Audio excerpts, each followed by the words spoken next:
Okay. Hello, everybody. It's your boy Antonio back at it again for Facts Not Included. I'm doing a solo review of Hellboy. The only reason why I went to go see this movie is because on T-Mobile Tuesdays they had like a little deal for see the movie in $4. So I thought, hey, why not? It's a film. It's cheap. Might as well check it out. Originally, I had no real plans to go watch it. Like I said before, it didn't dazzle me. It was kind of like one of those films that goes under the radar, for various reasons. I prefer the original Hellboys with, the Guillermo del Toro Hellboys. I believe he directed those. Yeah, the first two were, in my eyes, were really good. And Hellboy's a character that you really just, I feel like you needed to sit on him for a little bit before he, putting him back in the limelight. Also, another thing with this movie is, there wasn't no real advertisements. You kind of unless you were on the internet, on YouTube or Instagram, Facebook, social media, and all that stuff, you really just didn't see as much advertisements. Having the podcast based in New York, you would assume there would be, advertisements on, taxi cabs, Times Square, the subway, somewhere. And I personally never saw any. I don't know if you guys are local to the NYC area.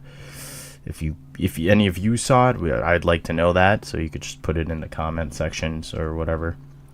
Tweet at us when the episode drops and you listen to it.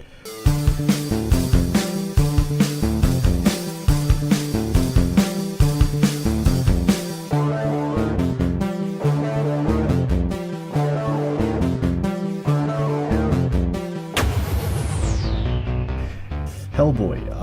This is gonna be like what I tend to do when I'm not with the guys. I like to do non-spoiler-ish reviews. So if you truly do want to go take your time out and go watch the movie, by all means go do it.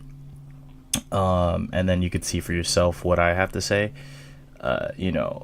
Because without the guys here, it's no real reason to dive right in my point of view. I mean, you guys would like maybe more of an in detailed movie review about it, but maybe down the line or something like that. But so diving into this movie, like I said earlier, there was really no reason for me to go watch it, even though it is a comic book movie in its own right. I love the character of Hellboy and I love that little universe that he has, but I haven't really read much of the comic books for him, and you would be surprised by that fact because out of the three of us, Mike, Peter, and myself, I'm the bigger comic book nerd compared to everybody here. And I haven't really personally read a lot of his comic books. So going into this film, I was, since it's a reboot, you would think they would, start it off as like an origin style. And it does do that a little bit. It tells you that generic, here's a story from the past, blah, blah, blah, blah. And you would assume, so this is what's going to happen throughout the movie, right? Now, and it does have that fact. But the movie in itself, I'm going to be completely honest, I didn't think it was a good movie. Now, when I say that, I'm not talking about acting or visual effects. Right, because the visual effects for Hellboy, right, it's pretty good. It's fairly decent. The CGI and all that stuff was not bad. Visually, I think the score was okay.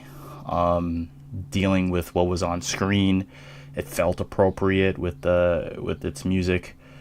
But the storytelling of the movie wasn't amazing. Now, when I say that, I mean when you're watching a movie, you expect continuity, right? You expect to be watching a movie or watching anything at all, like TV, fucking opera, or whatever you're watching. You expect it to make sense. Anything with a story, you're expecting to make sense. You're expecting main character here goes through a journey, no matter what it is, and gets to the end of the learning a lesson or fulfilling something, right? Just the hero's journey in generic, you know, sense.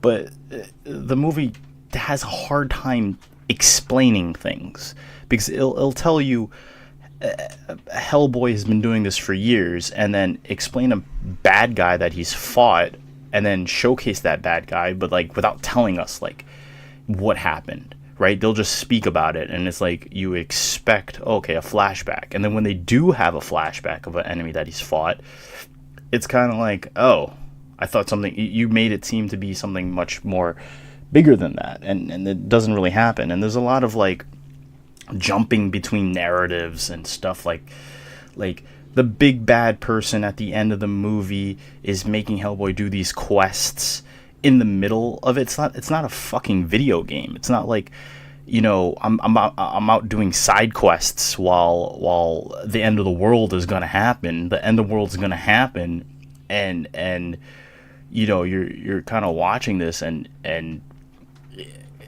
it's like, well, we got to go save this person now because this person's on the brink of death while the whole world is on the brink of death. But I'm gonna choose this person instead of the world.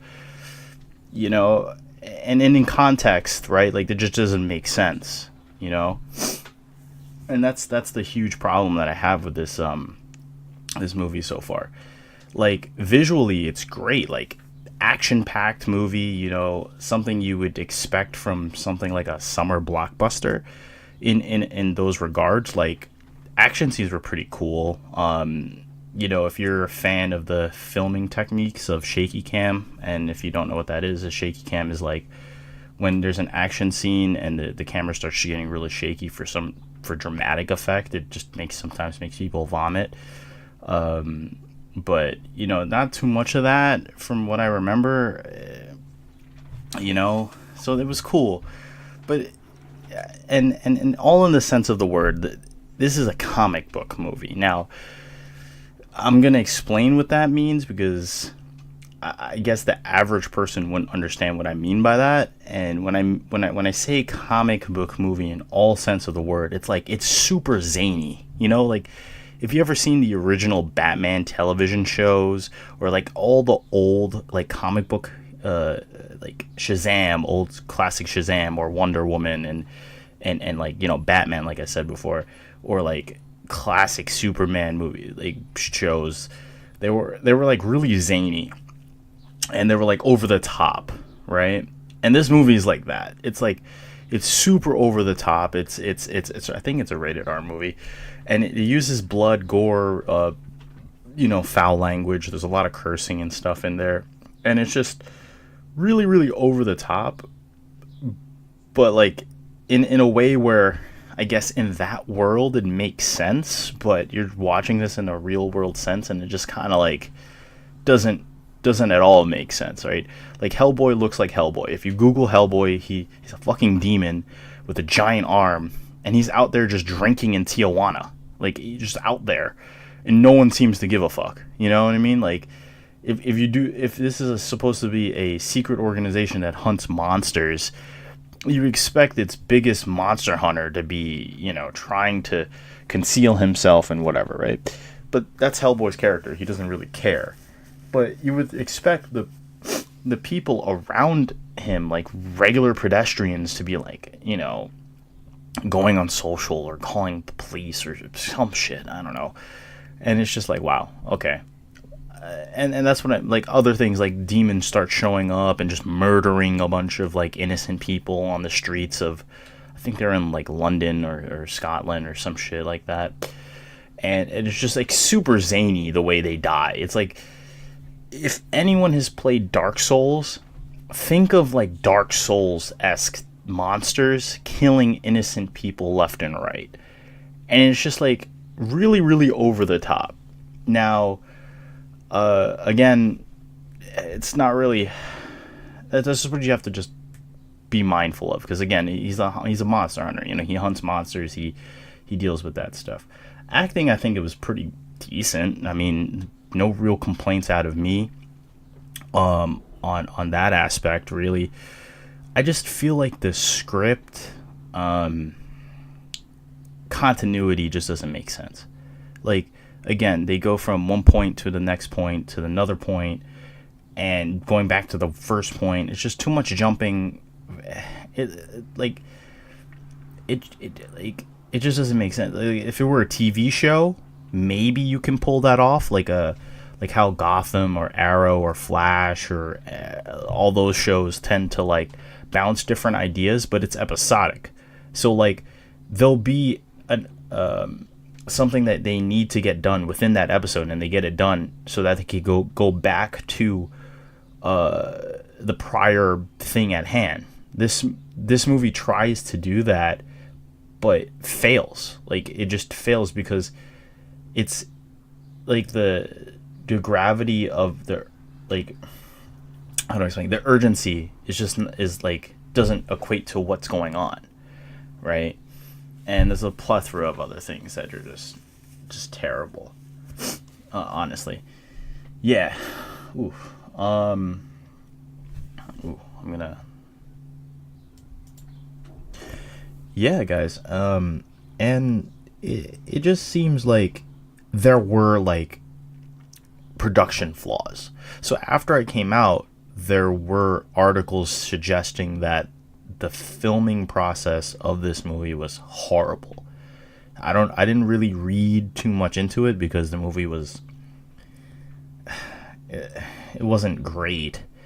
I would say, you know, at the end of this, it's not a movie I'd recommend. I wouldn't recommend this movie.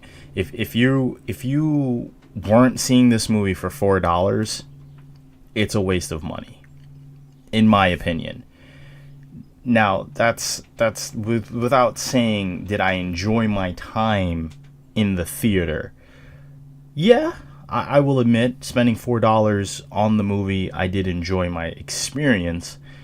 The movie's bad, but if you guys have listened to enough of episodes, you know that I tend to like bad movies. Not so much because, you know, they're good or Oscar nominated films. They're just, I like zany, crazy movies that you just kind of like want to watch because you just want to watch something terrible. And I think Hellboy falls right before something of a B movie like a Sharknado, but has enough charm to be something a little bit more. And with the way this movie played out, I doubt there's enough money in the budget. I don't think they made too much money off of it to warrant a sequel. It's probably gonna get rebooted eventually again, unfortunately for the character. But yeah, it's just it's sad to see something like that. So this is gonna be a fairly short thing because I really have nothing else to talk about other than that, without getting too into detail about the movie itself. I feel like I already addressed most of its problems and my concerns, I guess, about it. So I'm just going to wrap this all up with a quick rating. Hellboy 2019 is it's close to a 6. It's a 6. Now, like I said before, it's not worth if you're spending $15. Don't watch this movie if you're going to spend $15. If you still have that coupon, if it's still available, use it, watch it. It's something to just burn time. You know, it's definitely not a date movie. I wouldn't bring a significant other to this movie unless they're into shitty movies. But yeah, 6 out of 10. It's been me, your boy Antonio, back at it again. With another review here on Facts Not Included. The website's coming up soon, so definitely stay tuned for that. Check us out on, Facebook, Instagram, Twitter, with all that jazz. And then when the website drops, check us out there too. Thank you for listening. I appreciate your time. Bye-bye.